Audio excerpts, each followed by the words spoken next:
بسم الله الرحمن الرحيم الحمد لله والصلاة والسلام على رسول الله السلام عليكم ورحمة الله وبركاته.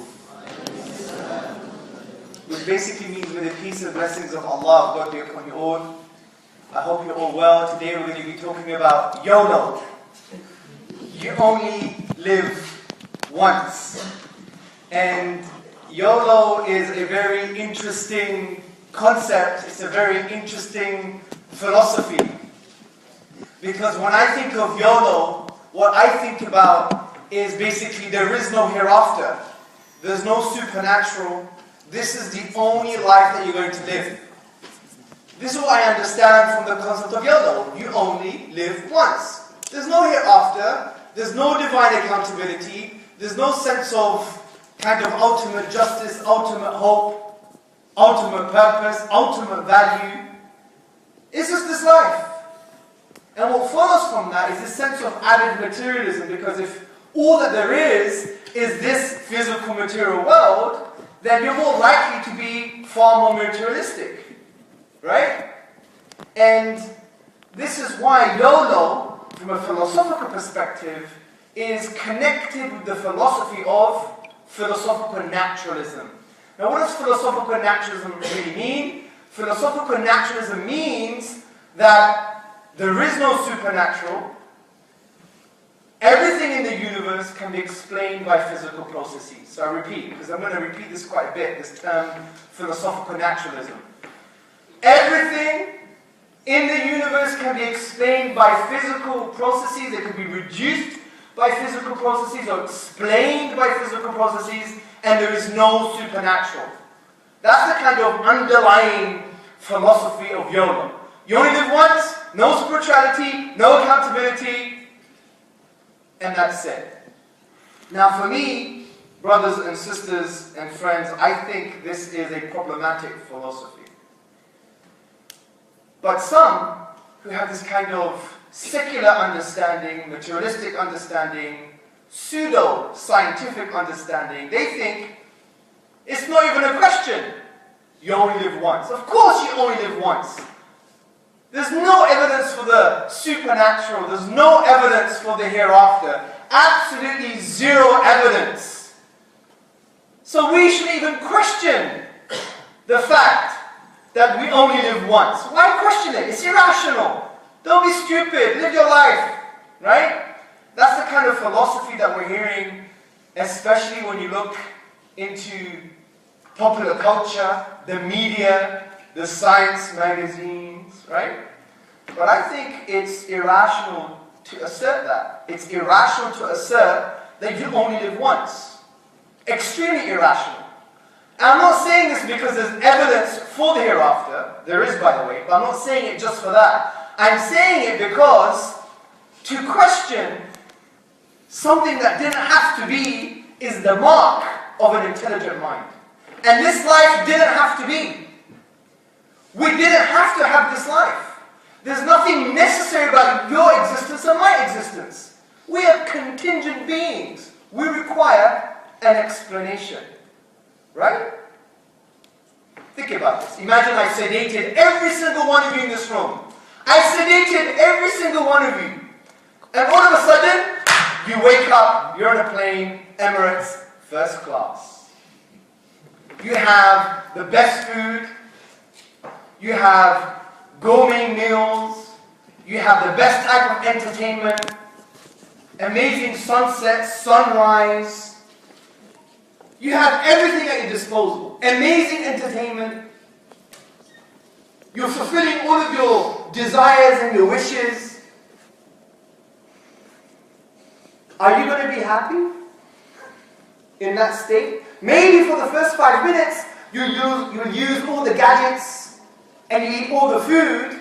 But after a while, you're going to think, hold on a second. How did I get here? What am I supposed to do? I don't even have my passport. Where am I headed to? Where am I going? What's going to happen if and when I land? So you can't really be happy if you don't ask these questions. And also, which links back to the previous point, asking these questions is a mark of an intelligent mind. Because you didn't have to be on the plane. Well, your life is no different. You didn't have to live. Did you choose your birth? Of course you didn't, right? You didn't even choose your gender. You didn't even choose your DNA. You didn't even choose your culture. You didn't even choose the socio-economic circumstances in which you were brought up. In actual fact, you didn't choose that you were going to be born in this amazing country called Wales. Well, some of you anyway. So the point here is, we should ask the question because it's the mark of an intelligent mind. And if you don't ask the question, right, if you don't ask the question, then maybe it's equivalent of a baby in a mother's womb questioning the fact that there's life after birth. Imagine the baby in the womb said, does mum exist? Do you get where I'm going with this? I'm trying to show to you, just because you have your immediate senses satisfied by a limited set of empirical data, you have no right to conclude the absolute. There may be other realms of existence. And we know this when it comes to the baby. The baby's empirical senses is satisfied by the limited data of the mother's womb. And that's it. So it's going to conclude there's only the womb. Right? There's only the womb. There is no life after birth. But we know that's not a valid question, right? Is there life after birth? Because we now understand there's another realm of existence. Similarly, if you reject the hereafter, or reject the fact that there is another life after this life, it's equivalent of saying, well, maybe there are no other galaxies. If you're a 7th century desert Arab looking into the ocean of space, you will conclude this Earth is the center of the universe. The galaxy is only the bunch of stars I see, is the sun that I see, is the moon, and that's it. There are no other galaxies. Is that a valid assertion to make? Of course not, because we now know there are other realms of existence, like this galaxy here. This is an amazing picture of the Andromeda galaxy. Now the point I'm trying to say here is, it's not valid to say that there is no hereafter just because you have limited empirical data at your disposal.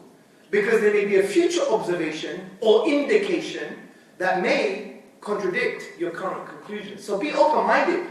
To be so dogmatic about the whole question that there is no hereafter is unscientific and irrational, and frankly is no different from the religious folk in the 15th century, the 16th century. And we know what happened. The religious wars, the 80-year wars, the 30-year wars, the massacre on St. Bartholomew's Day, because you had an interpretation of the Catholic Church that was preventing thinking that was incongruous against its own understanding about man, life, ethics, and the entire universe. So it's a valid question, people. Unless you're willing to accept that you have a childlike mentality, or the mentality of a 7th century desert Arab. But that's up to you. So the reason I mention this is to show that it's a valid question. You know what's very interesting? There's some very spooky evidence that supports the fact that there is a hereafter. Near-death experiences. Now you may be thinking, Hamza Tzortzis, he's gone crazy. Yes, he came late. Yes, he had a punctured tire. He seems quite tired. It's the end of the Phosis tour, right? The lecture tour. This guy's gone mad. He's been taking some stuff that he shouldn't be taking. What's this near-death experiences stuff all about? Well, let me just explain this to you.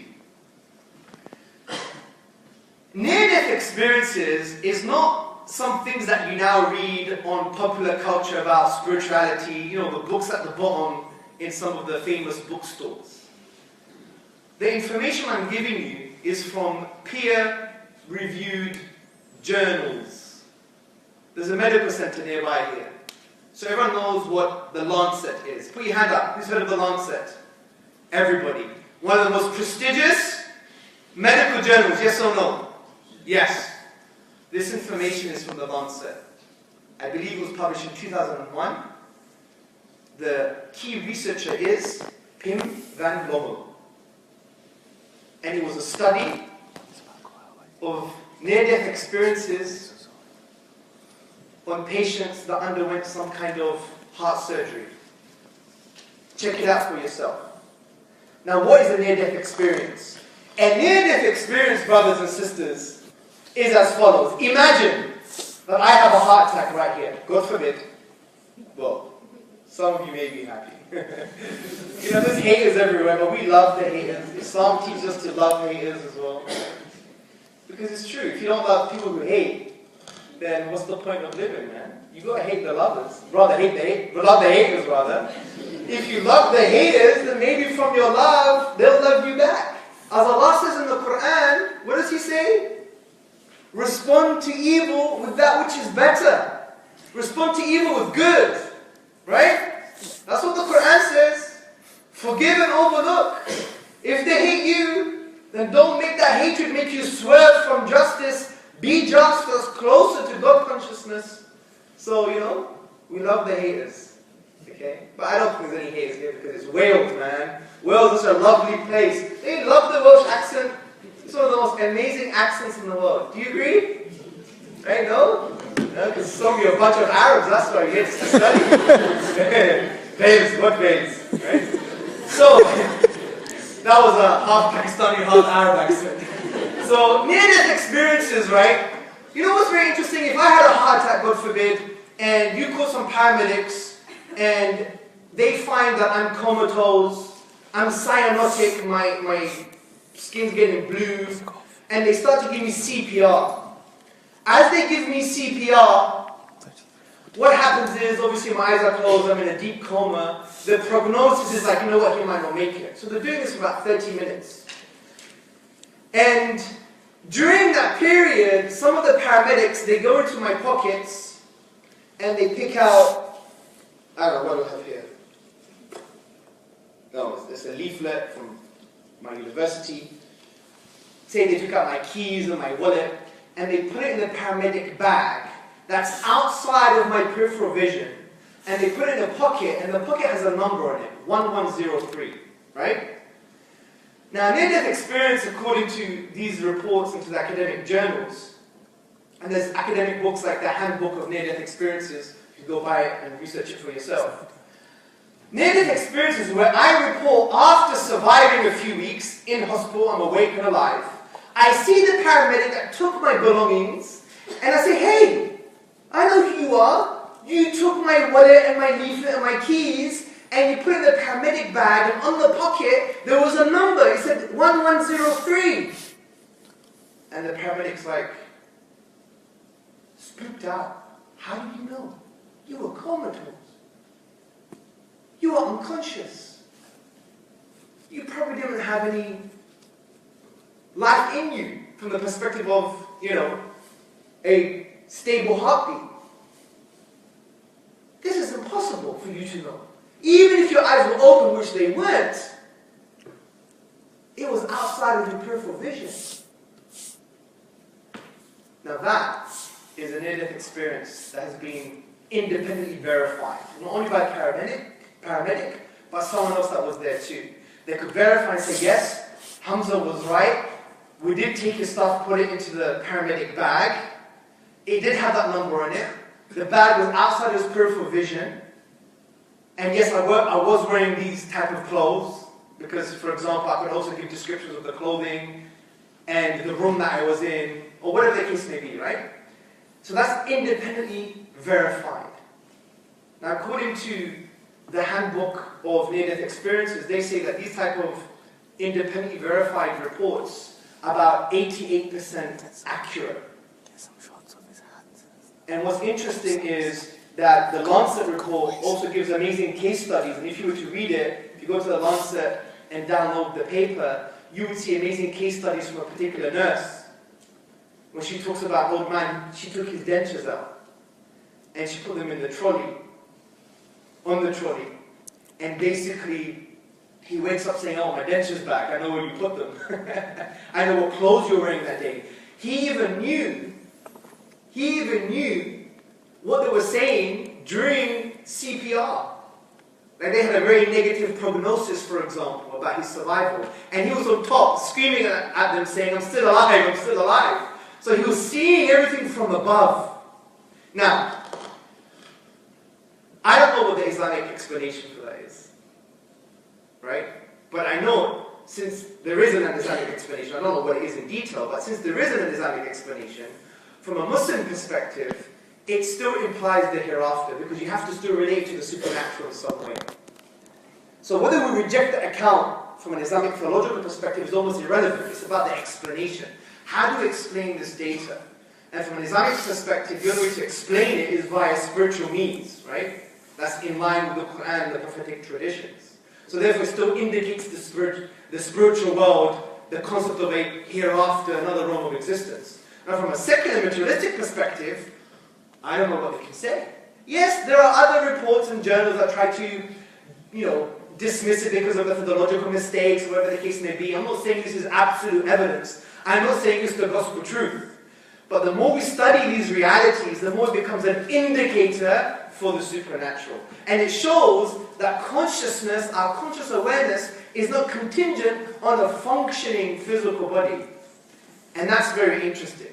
I'm not talking about, crazy spiritual stuff that you read on the New Age spiritual books. I'm talking about academic work, the Handbook of Near-Death Experiences, journals that have been published in the Lancet. Now, there may be counterfactual evidence, who knows? I'm not claiming I studied this in depth, but what's interesting, there is some indicators that are pointing to the fact that your life or conscious awareness is not dependent on the functional physical body.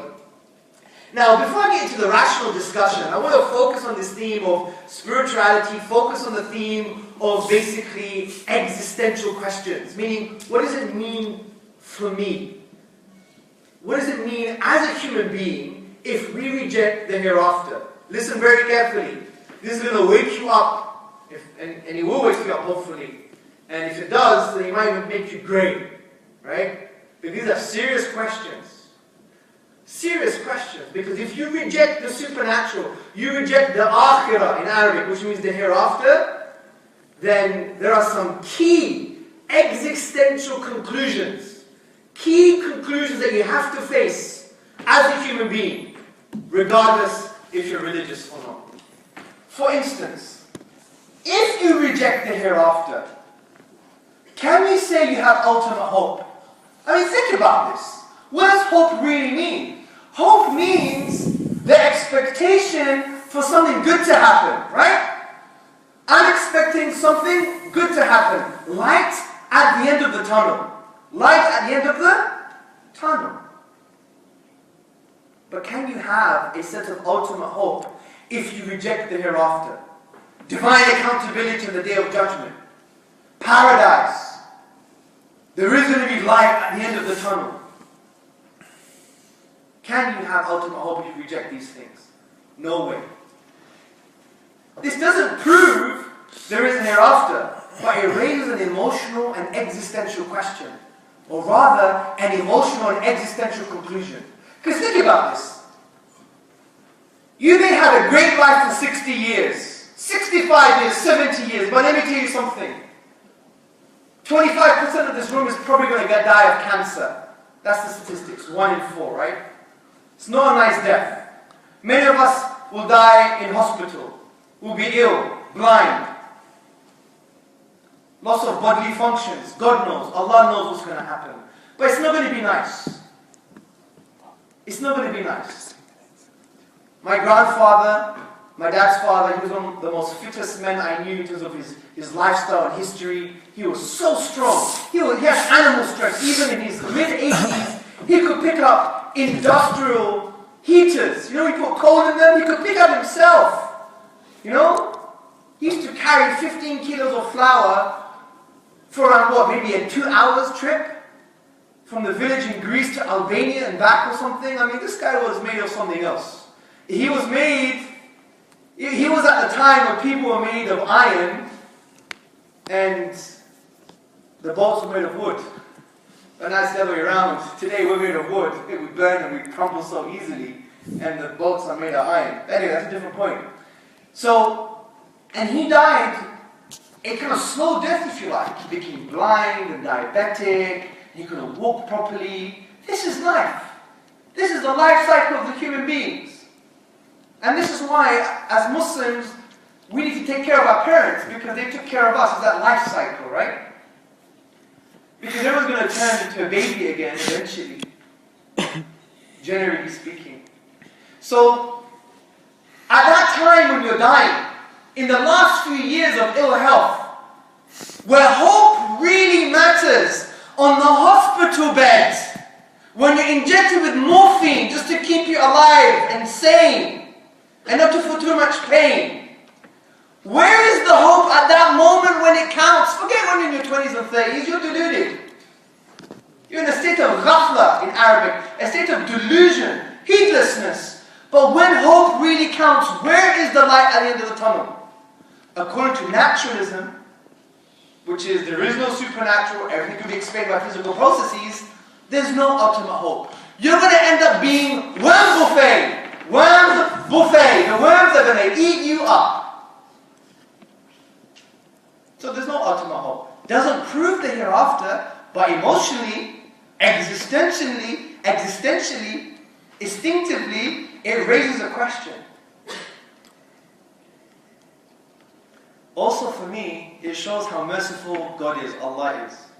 Because atheists who generally follow a naturalistic philosophy, if they were true to their own beliefs, they should be slightly depressed in my view. But the reason they're not is because God has placed within us an innate nature to have this sense of ultimate hope, even though we have a worldview and philosophy that denies it. Because if you are true to your beliefs, then that's the outcome. No ultimate hope. Worm buffet. But what's very interesting, brothers and sisters, and this is even more fascinating, what about the concept of justice? The concept of ultimate justice. You can never have ultimate justice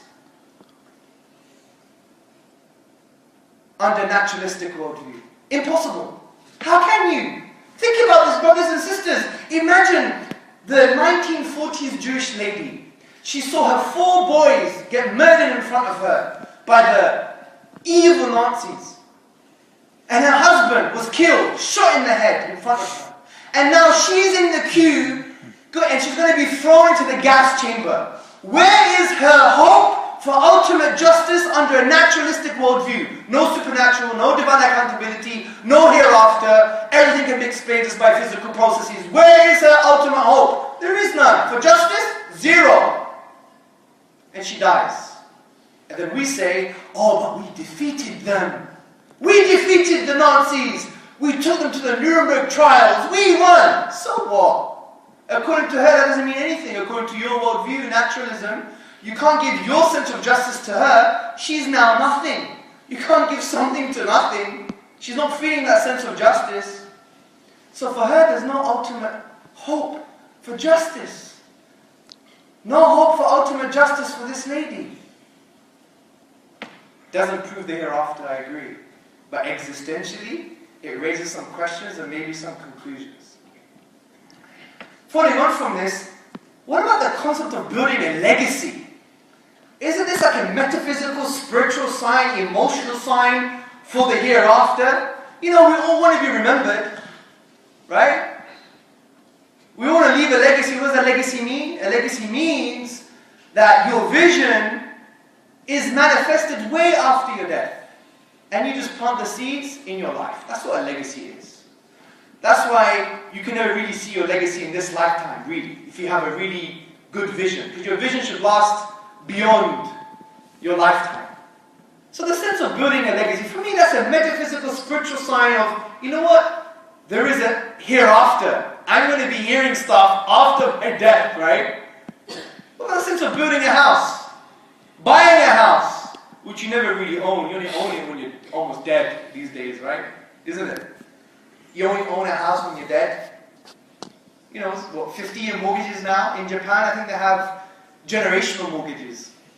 So you pay for the house, and so do your kids and your grandchildren. It's not really yours. If you don't pay up, they'll just take your house. The irony, right? It's not really yours. But the point is, even buying a house, giving to your children, the concept of a will, the concept of wanting everything to be fine in the last few days of your life, that you ask for forgiveness, these are metaphysical, spiritual indicators that it's going to continue. The story continues. What about the concept of guilt? Why feel guilty? What's that about? Oh, but we're moral. That doesn't mean nothing according to naturalism. We'll discuss that later. Why feel guilty? Now, social biologists, they basically say, you know what? You're guilty because it promotes survival, and our ultimate objective as biological organisms is for survival. But is that really true? Does guilt necessarily lead to survival? No, it doesn't. Guilt can also lead to you not surviving. Look at cockroaches. They survived, boy! Nuclear holocaust, the only things you see are rats and cockroaches. And they breed, multiply, survive like nobody's business. Go to some old gym and you see cockroaches galore. There's probably more cockroaches than you have hair follicles. Yeah? There's loads. They're the best survivors. Do you see them acting guilty? Does guilt, do they have this guilt mechanism that actually promotes their survival? Like, you know what? I don't think we should go to this gym because you know what? It's a bunch of moral people that are running this gym. Let's not infest this gym. Let's go to the other gym because it's run by immoral people. Do cockroaches have these discussions? I don't know. When was the last time you spoke to a cockroach? Right? I'm talking about the human cockroaches. Those are other types of people here. In the Italian mafia when they say he's a cockroach, yeah? I'm not talking about those guys. Not the insects, right? So the point here is, guilt doesn't necessarily lead to survival. It could actually lead to you not surviving. Imagine I'm a tribesman, and for me to survive, I have to fight the other tribe. If I'm feeling guilty, I won't survive. So this sense of guilt for me doesn't only have a biological explanation, maybe a spiritual and existential one. It's an indicator for the hereafter, because guilt is like your moral compass. It allows you to navigate through this kind of ocean of ethical dilemmas, right? And really, if you deny the afterlife, the hereafter, if you believe in philosophical naturalism, there's no supernatural, everything can be reduced to something physical, explained by a physical process, then what difference does it make when we die? If I lived my life as an angel, and you lived your life as the devil, what difference does it make, man? What difference does it make? Tell me. Put the cards on the table, bruv, as we say in Hackney. What difference does it make? Tell me, intellectually. What difference does it make? Mother Teresa, worm buffet. Hitler, worm buffet. Stalin, worm buffet. David Cameron, worm buffet. Right? Samaritan, worm buffet. Murderer, worm buffet. It makes no difference. Just read the stories of the Christians under Stalin that were tortured by the communist torturers in the prison camps. Read the autobiographies. And then the Christians would write, and by the way, we should mention this more, 6 million Christians, I believe, were massacred and died under Stalin. We need to remember them too. We're human beings. One innocent life gone, it's like the whole of humanity is dead. This is the Quran. This is what the Quran teaches us. Save a life, you save humanity. You kill an innocent life, it's like killing the whole of humanity. So we need to remember this. 6 million of these lives. Forget the numbers, even if it was just one. So the point here is, you read the autobiographies, I have one in our library, and basically the communists would be saying, the torturer would be saying, who cares? I can pull out your fingernails and torture you because I'm not accountable to this divine, so-called divine. We're all going to be worm buffet. We're all material stuff. At least he was honest, right? With his worldview. Because that's the logical consequence of naturalism. If you're just physical stuff, you're explained by physical processes, no supernatural, no hereafter, no divine accountability, then who cares? Angel, worm buffet. Devil, worm buffet. You're in the grave, you're going to face the grave. Dancing with worms. It should be a new film, isn't it? It's an old film called Dancing with Wolves. It should be Dancing with Worms. have these zombies around. Just to make us realize that we've zombified our own intellects. We have decompartmentalized our minds. It's okay now to be an atheist and a naturalist and yet still think that you have a right for ultimate hope intellectually. Emotionally you do because I know God gave you that inside you. But intellectually you have no intellectual foundation to say, well, there is a difference. You've got no intellectual foundation to say, yes, we do have ultimate hope. You have no intellectual foundation to say we have ultimate justice. You know what? Let me take this further. Much further. And listen to this. Under naturalism, under atheism, intellectually, what difference is there between me and a 6-foot chocolate bunny? Apart from the bunny being sweeter, obviously. My wife would differ. But anyway, so, you know, what's the difference? What's the difference between myself and a 6-foot chocolate bunny? I'm asking the question. Intellectuals at Swansea University, under naturalism, is there a difference between myself and a 6-foot chocolate bunny? The floor is open.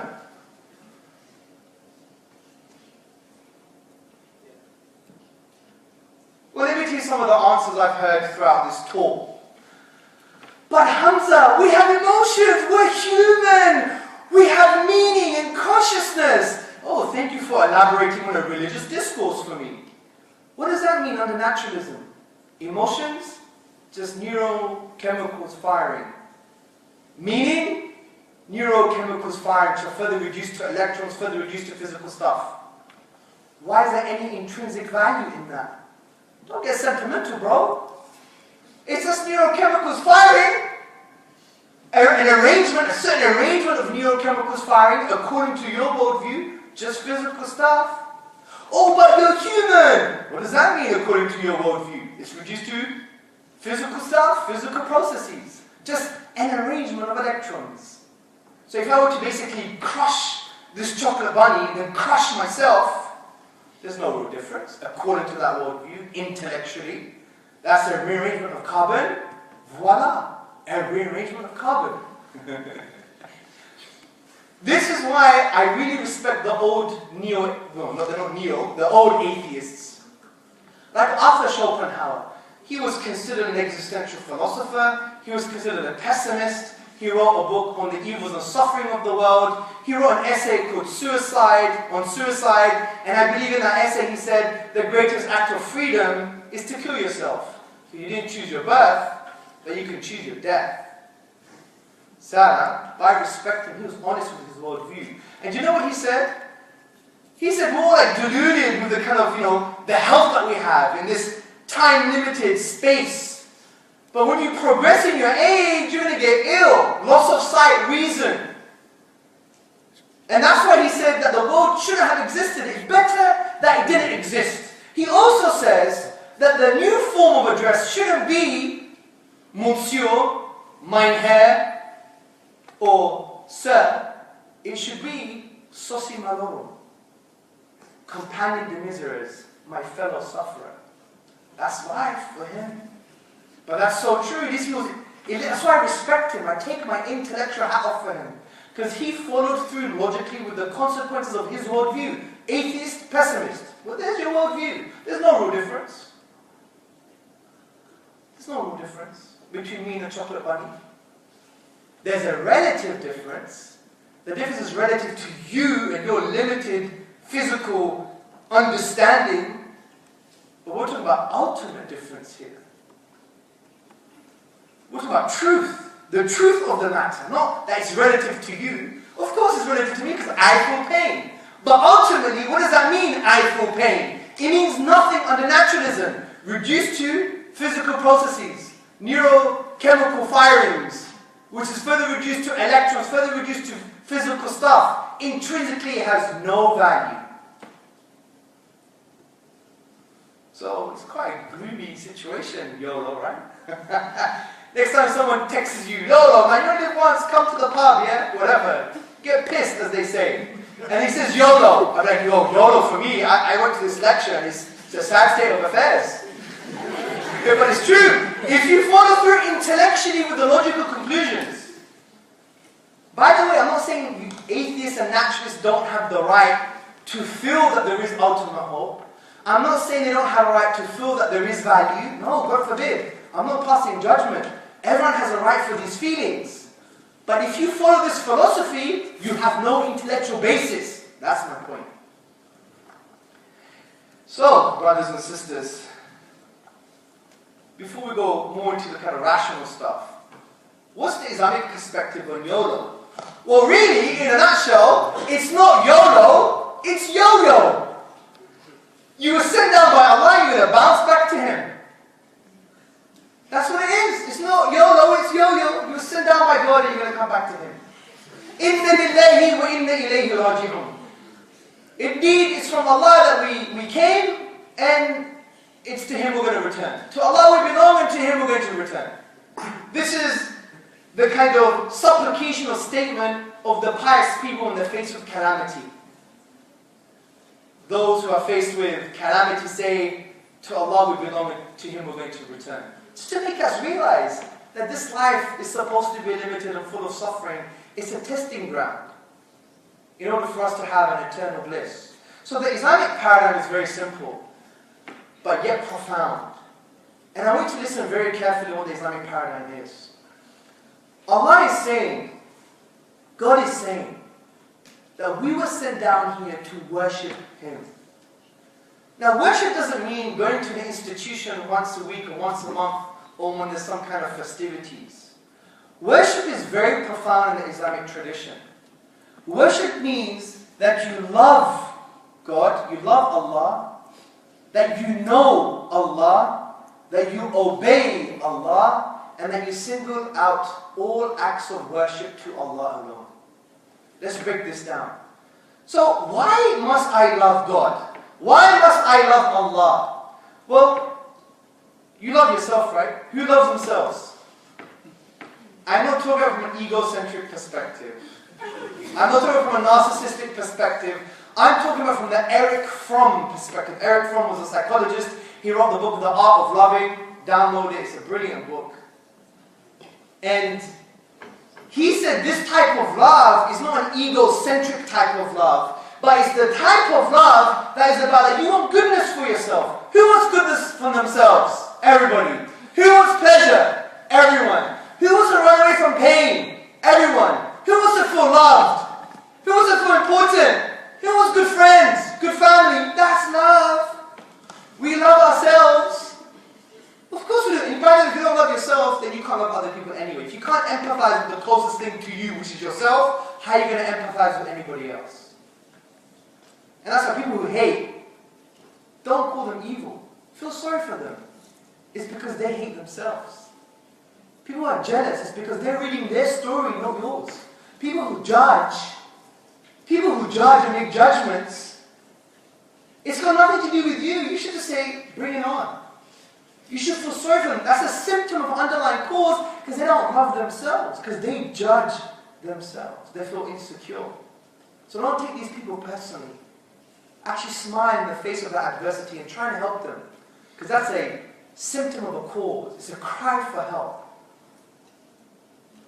So don't fall for the trap to engage negatively. Be like the Prophet sallallahu alaihi wasallam, who had forbearance. Forbearance means patience with adversity and harm. He had forbearance, he had ilm, humanity. When someone pulled him by the neck very hard and left a mark and demanded a repayment for a loan, he didn't go say, excuse me, what did you do?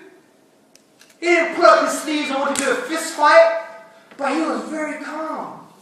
And he told his companion that you should advise me to pay my debt on time. And you should advise the man to ask for his debt nicely. And he was very calm. And the person who did that to the Prophet ﷺ became a Muslim. Because he was looking for the signs of forbearance. Because one of the signs of prophethood is that when someone harms you, you have this tranquil, compassionate patience. So be like that. But anyway, where were we going with this? That's not a diversion. The point here is, we love ourselves. Now, how does this link to the love of Allah? Well, think about the 11th century theologian Al-Ghazali. The 7th century theologian Al-Ghazali, he wrote a book called Muhabba love, uns, intimacy. And he basically argues an amazing statement. He says, if you love yourself and you're rational, you have to love Allah. You have to. Why? And I'm summarizing what he said. Because who made you? Who created the asbab, the physical causes in the universe for you to use to love others, for you to use to run away from pain and to embrace pleasure, for you to embrace goodness and run away from evil? Who created those physical causes? Allah. Who is the loving? Al-Wudud, meaning the loving that is giving, coming from the Arabic word wud, which means the loving that is giving. Who is the loving? Who is the source of love? Who loves you more than your mother does? Allah, as we know in the prophetic tradition. So how can you not love Allah? Rationally, you have to love Allah. Rationally, you have to love Allah. And also, if you understand Allah's names and attributes, you must love Him. For example, as we said, Allah is the loving. He has a boundless love. And we know when we think about Allah's names and attributes, we know that we don't do any comparison with creation. لَيْسَ كَمِثْلِهِ شَيْءٌ. They are distinct and different and unique. They're transcendent. But He is the loving. He has a boundless love. If I told you the next few minutes, someone's going to walk into this room and they are the most loving human being, the most loving human being, every single one of you, even if you're an alpha male, every single one of you inside you, you know what you're going to say? I want to taste some of this love. I want to know who this person is. The most loving human being? Wow, I need his number. I want to get his digits. Right? Isn't it? Right? Not in a haram way. just to taste that love. He or she is the most loving being in the world. If that's the case for a human being, imagine Allah subhanahu wa ta'ala, whose love transcends any other type of love. And do you know why Allah's love transcends all types of love? Because He is al-ghani, which means the rich, the independent.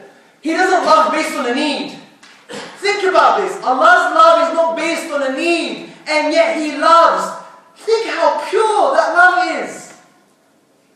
And that's why if you don't love Him, then you're mad. You don't know what love is. And that's why when people say Islam's not a religion of love, they're mad too. And frankly, they're sick here. People are sick in the heart. And there's some Muslims who don't talk about love. Didn't the Prophet ﷺ say, love for An-Nas, what you love for yourself? This is in Bukhari, in the traditions. An-Nas means human beings. Love for humanity, what you love for yourself. And this leads to the next point. Brothers and sisters in this room, and friends, and haters, I love you. I do. Honestly, my dad told me to be like this, but also it's in our tradition. I love you. I love goodness for you. I love happiness for you. I love guidance for you. I love for you not to be harmed. This is a sense of loving compassion I have for you.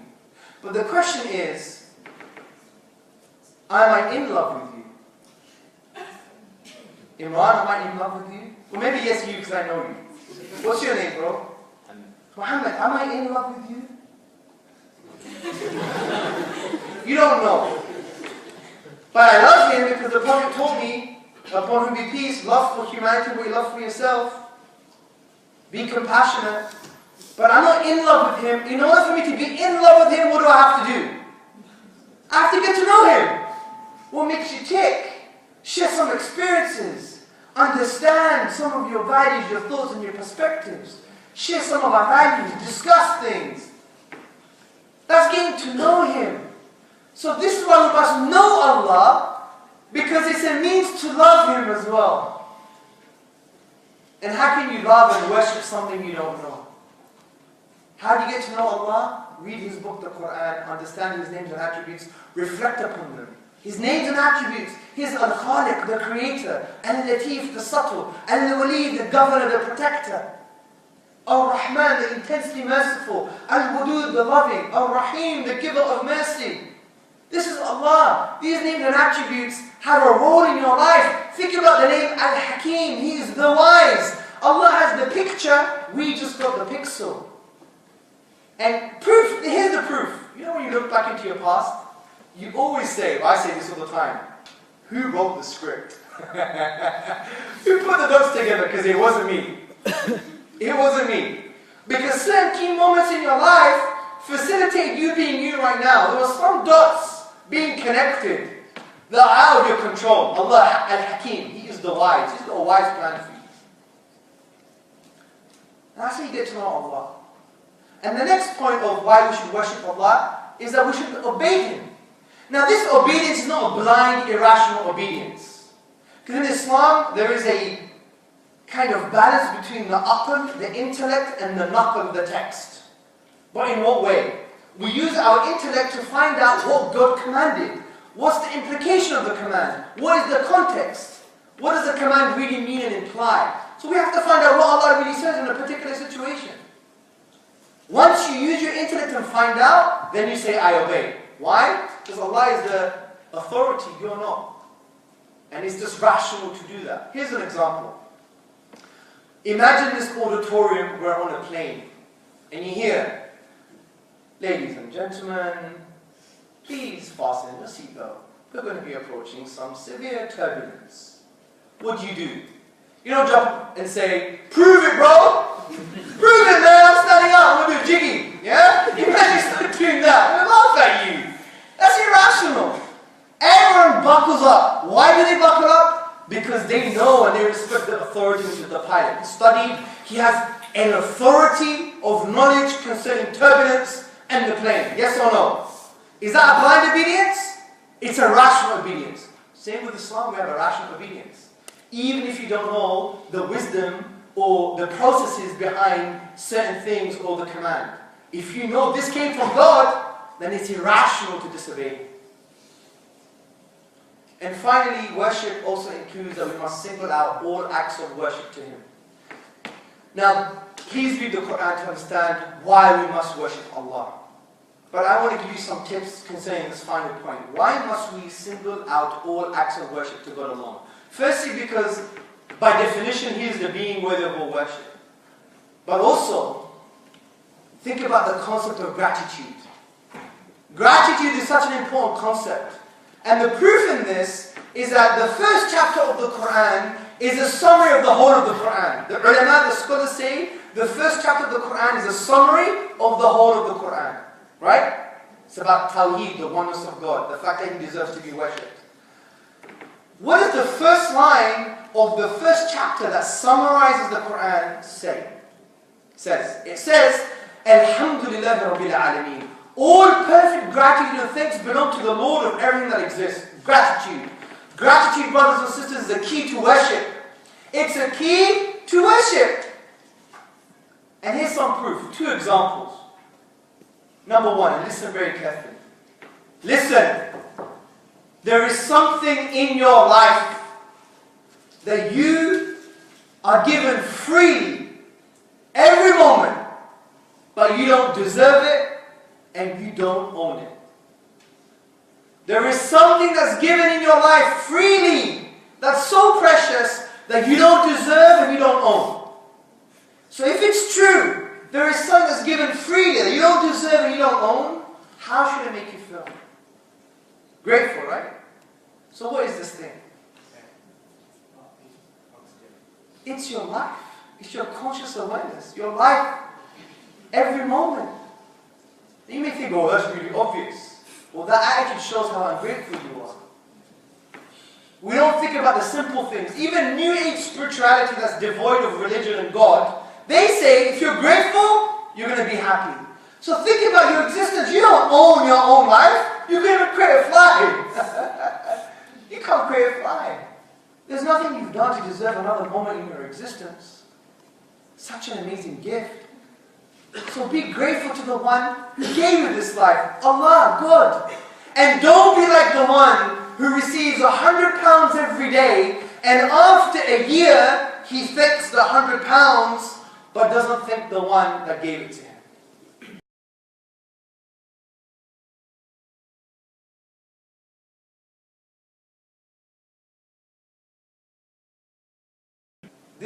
This is rational stuff, brothers and sisters. absolutely irrational stuff to thank the one that gave us these blessings, that gave us this gift that we receive freely, that we don't earn and we don't own. You know what's interesting as well, brothers and sisters? The Quran says you could never count the blessings of Allah. You couldn't enumerate His blessings. And this is so true. Do you want to hear the proof? And this is regardless if you have a happy life or a sad life.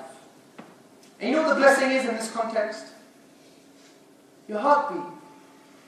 If I said to you, you have 100 heartbeats left, and in order to get another 100 heartbeats, you have to give me a mountain of gold.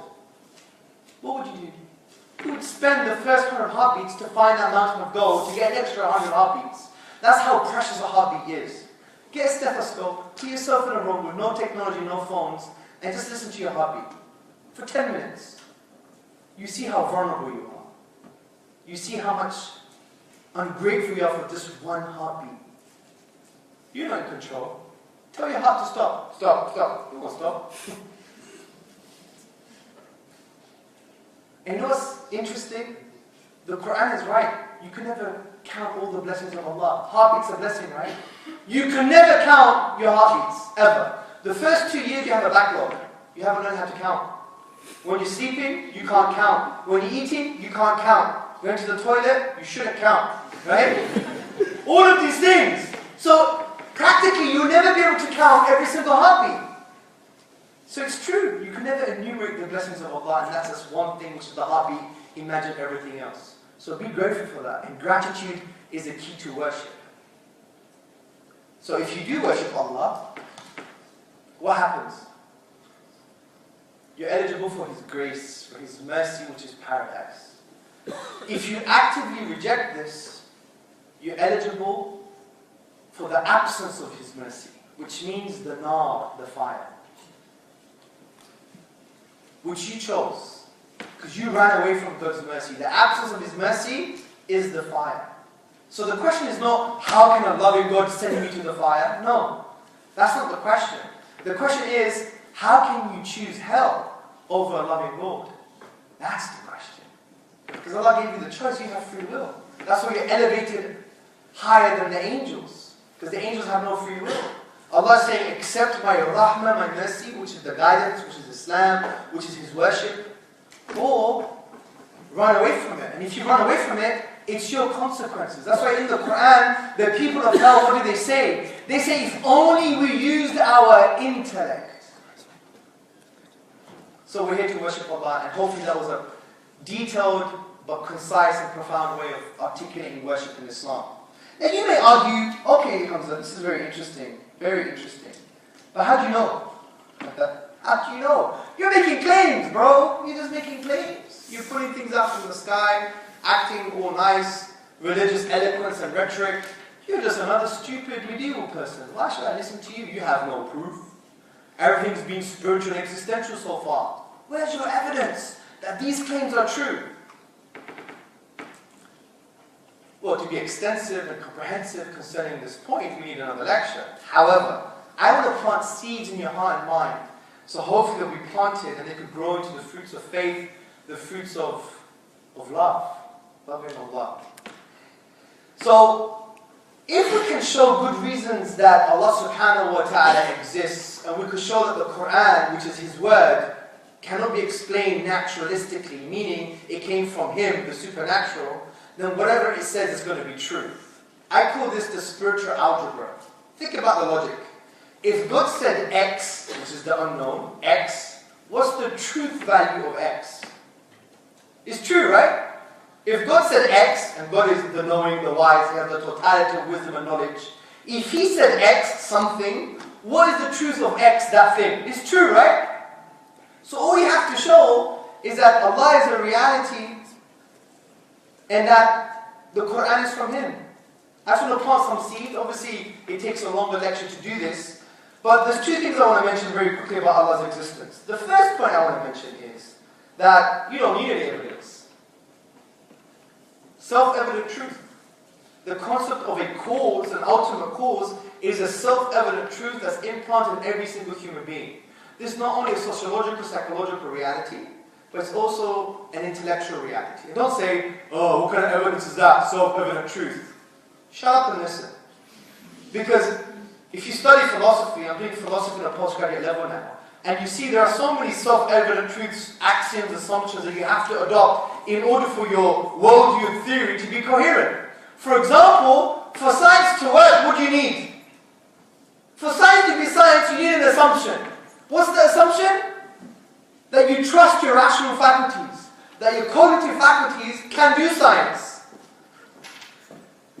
That's an assumption of science. Study the works of Professor Thomas Nagel and others. They say one of the assumptions of science is a rational mind. You need a rational mind. You need a mind that you can eventually trust, that can eventually lead to the truth. Yes, it can do mistakes here and there, but eventually it will find truth. Eventually it can do the science and form scientific conclusions. That's an assumption of science. Science can't prove it, because to do so you're arguing in a circle. Also, another assumption in philosophy and science and all of these things is the world is real. This table is external to my mind. Yes or no? Is the table external to my brain? Prove it. To cut a long story short, you can't prove it, okay? And I'm not saying that arrogantly, it's because it's in the literature. You can't really prove this table is external to my mind. After all, the experience that you're having and I'm having could just be in our brains. Your brain could be in Mars, and there's mental probes in your brain, and an alien is making you think and feel what you're thinking and feeling now. Just read Descartes, right? And you see, we could be just deluded about the whole thing. This could be an illusion. You can't really prove it. But you know what? We accept it as a self-evident truth, so we build a coherent worldview. Right? So there are many of these self-evident truths. God's existence is no different. I don't have time to explain why, but let me plant that seed for you to understand further. And this is in line with the Islamic concept of the fitrah, which means the innate disposition that understanding God's reality and the fact that He deserves to be worshipped is based on an innate capacity called the fitrah. Okay? So study that for yourself. But I believe we have over 20 good arguments. I'm just going to give you one, just in summary. I'm going to give you the academic stuff. It's consciousness. Consciousness, right? Let me tell you something. Naturalists cannot answer this question. Atheists can't answer this question. There's something in the science of consciousness, in neuroscience and the philosophy of the mind, that really closes the door to the atheist and naturalistic narrative. It says, sorry, wrong code. The locks have been changed. You can't come to this house of rationality. Why? Because in the philosophy of the mind and in neuroscience, there is something called the hard problem of consciousness.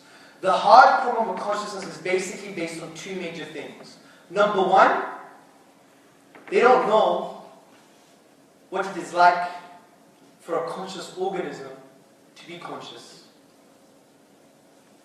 Meaning, Muhammad, we don't know, as the scientific community or even as philosophers, what it's like for you to be chewing gum in this lecture hall. You're chewing gum, right? Good. Could have been something else. I don't know what it's like for you to be chewing gum. That's an inner subjective experience that you have. I don't know what it's like for Fatima to fall in love. I don't know what it's like for Imran to have a chocolate milkshake. That's an inner subjective experience for him. He may use words like creamy, chocolatey, sweet.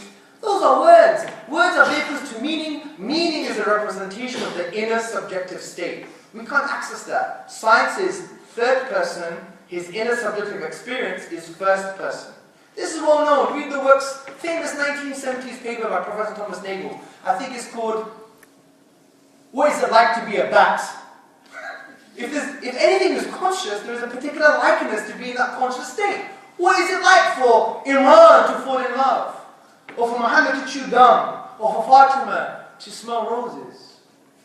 I don't know. We don't know. And science can never tell us. It's not God of the gaps. We're not squeezing God as an explanation. No. This is a metaphysical question. Science can never tell us. Why? Because if I were to map out all the neurochemical pathways in your brain, you could never make the logical leap that I now know what it's like for Imran to fall in love. It's just chemicals. You're making a leap. It can't tell us nothing about first-person subjectivity.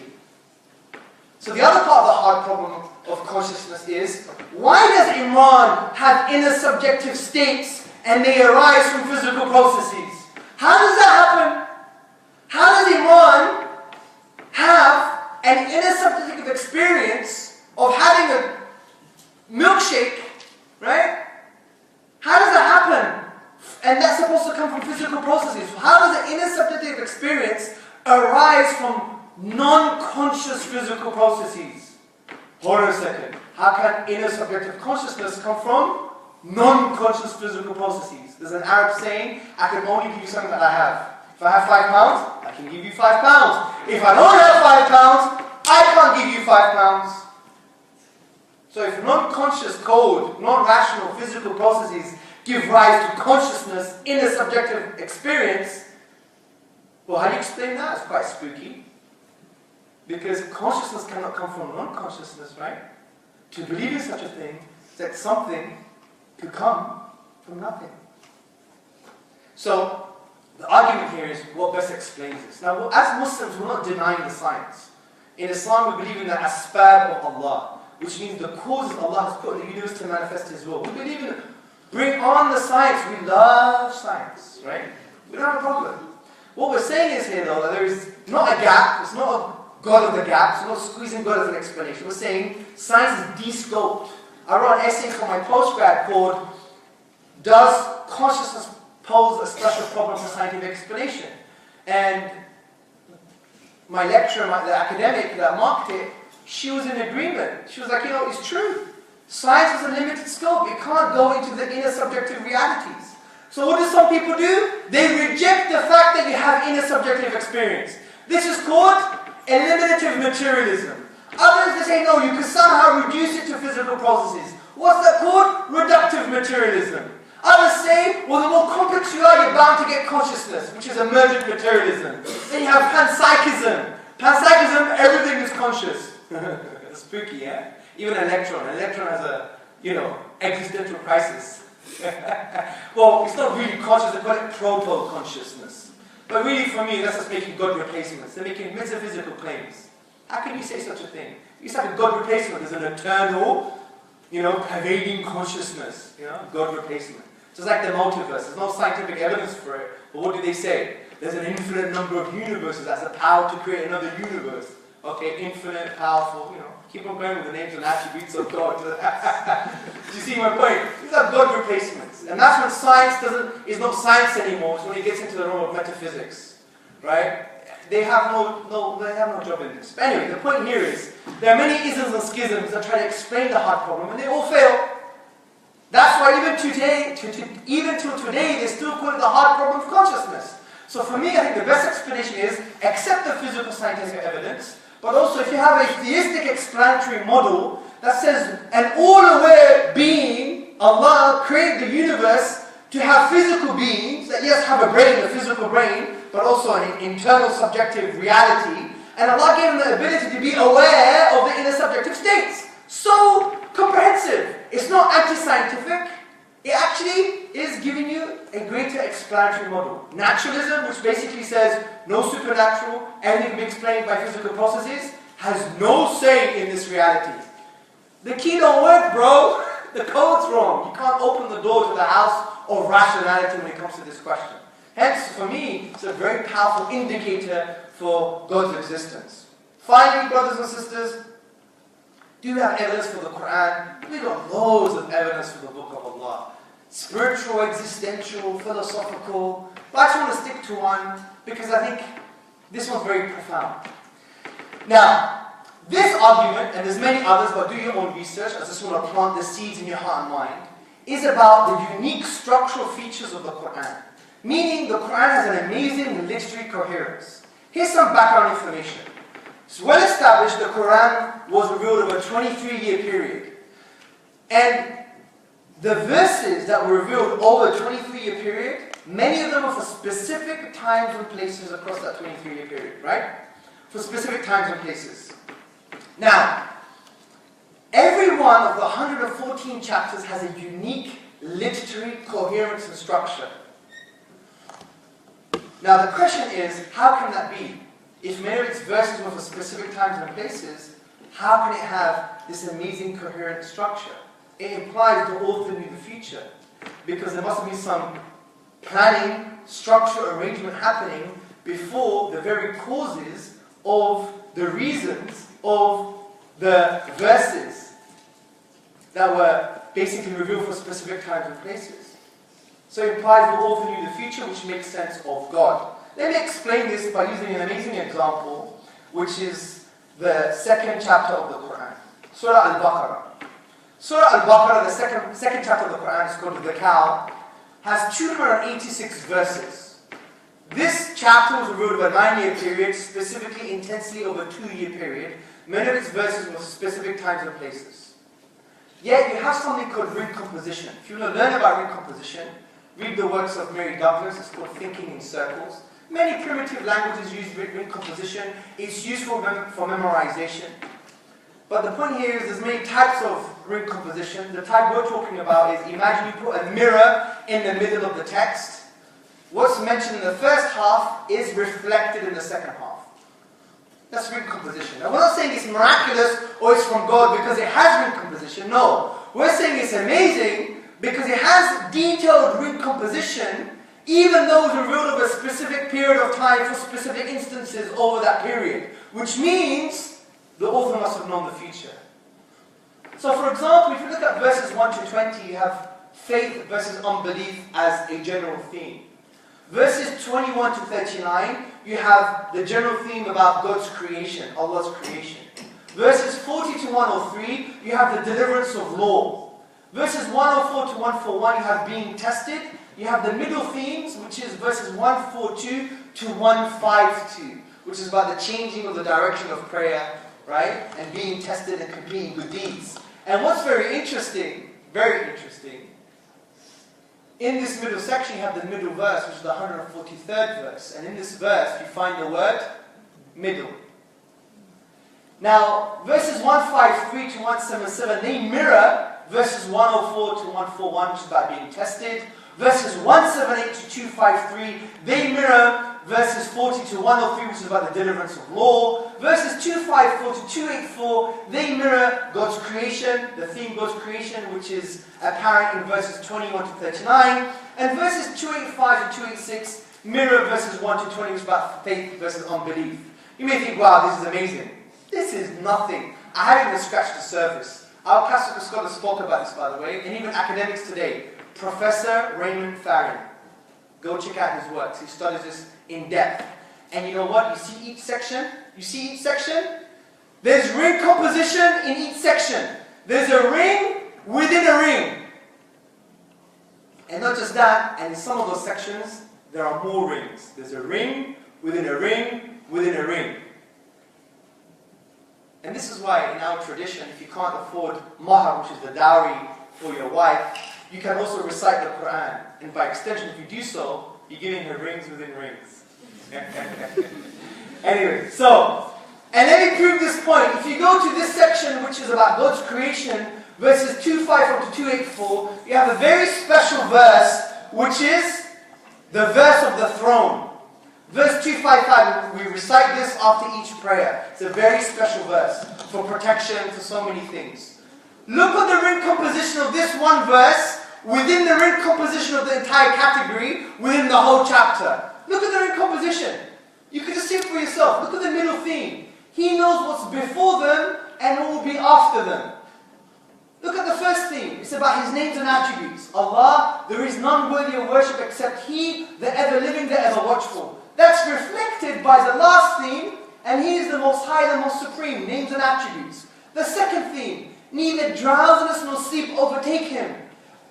That's reflected by the penultimate theme, and the preservation tires Him not. Sleep, drowsiness, tiredness, same theme. You have the third theme, to Him belongs whatever is in the heavens and earth. Reflected by this theme here, His throne extends over the heavens and the earth. Then you have the one before the middle theme, which is who is there that can intercede with Him except by His permission, which is mirrored by, reflected by, and they encompass not a thing of His knowledge except for what He wills. Permission, what He wills. And the middle theme is, He knows what's before them and after them. Do you see that ring structure? That ring structure is within a ring structure, within the ring structure of one chapter that was ruled over a 9-year period, specifically over 2 years, for specific times and places. And what's very interesting, the first half of this chapter talks about the past, the middle theme talks about the present, and the rest talks about the future. You tell me, if this came from a desert Arab in the 7th century, had no computers, and these verses were revealed for specific times and places, you say there's a naturalistic explanation, bring it, I want to hear it. It is no wonder, the famous scholar, Dr. Duraz, Muhammad Abdullah Duraz from Al-Azhar University, wrote a book called The Eternal Challenge. And he basically says that, look at the structure here. This can only mean the author knew the future. Because there's like some kind of pre-structured arrangement prior to the causes of revelation, which implies that the author knew the future. By the way, this is throughout the whole of the Quran. And there are different types of structure arrangements in the Quran. There's even a phonetic type of structure. The sound gives the structure. Who's memorized the Quran in this room? Anyone? Be honest, it's not time to be humble now. Anyone memorize the Quran? Come here, bro. I want you to recite something, please. Yeah, it's a very short chapter. It's by the one that says the early afternoon by time. You know this, obviously.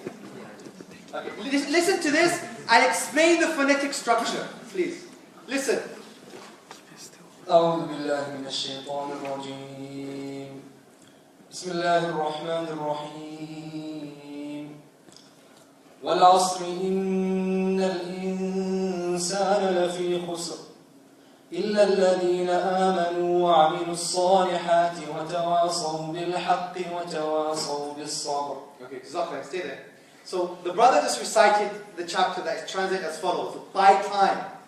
Indeed, man is a state of loss. Ibn Kathir, the classical exegete, said, man is in a state of destruction. Unless, right, except those who believe and do good deeds, and they call towards the truth and patience, right? Right? Now, except those who believe, do good deeds, call to the truth, and call to patience. Now, one of the Orientalists, I think his name was Richard Bell, he actually tried to dismantle this chapter, saying it has no very good coherence. There's no structural, literary coherence here, because the last few verses are basically just added on haphazardly. You could tell, he said. But there's another scholar, or an Orientalist, if you like, Professor Neil Robinson. He wrote the book Discovering the Quran, a Contemporary Approach to Veiled Text. And he discusses the phonetic coherence of this chapter. And he starts with the first verse. Do the first verse again, please. والعصر. What's the last word? الرا. No, the last word. Oh, the last word. Awesome. Yeah, say it. Say it. Awesome. Yes. That means time, right? Or the afternoon prayer, if you like.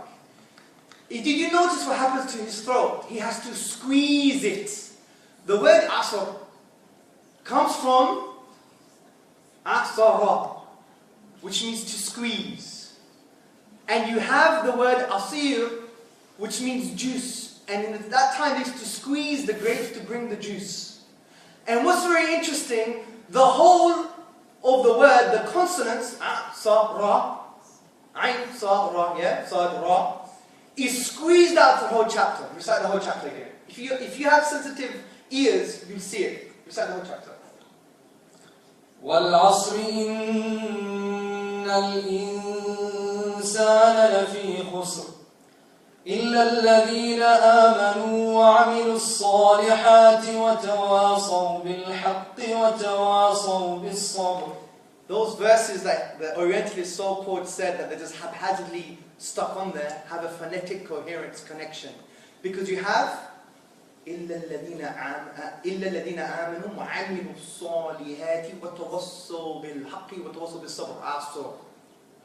It's squeezed out phonetically in the whole chapter. Is that okay, bro? So, I just wanted to give that to you because the Quran is amazing. when people study the Quran, there's certain structural features are just phenomenal. And you can even see this in the English language. That's why I focused on this, because you don't need to know any Arabic. You can just study the themes yourself. So, these are the seeds to be planted in your heart and mind. But don't forget, the ultimate objective is to worship Allah subhanahu wa ta'ala. And just to end, you may argue, well, how do I get there? How do I get to the hereafter? How do I get to this eternal beautiful place called paradise? It's very simple. Worship Allah. Love Allah, know Him, get to know Him, and follow the spiritual path, obey Him, single all acts of worship to Him alone. And when you do this, you'll be people of compassion.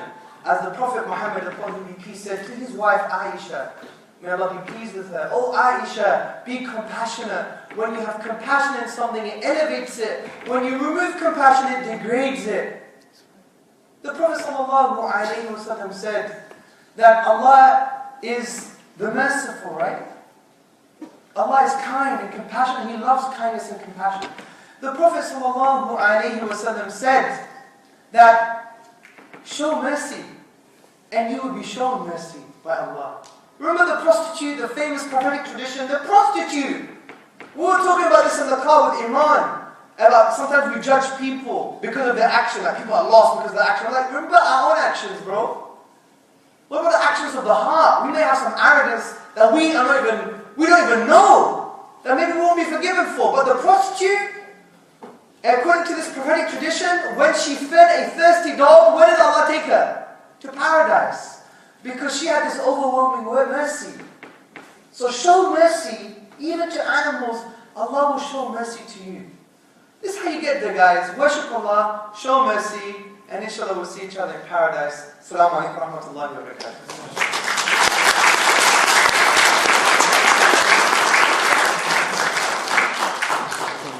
So I guess it's a Q&A time. By the way, we were live streaming this to around 100,000 people.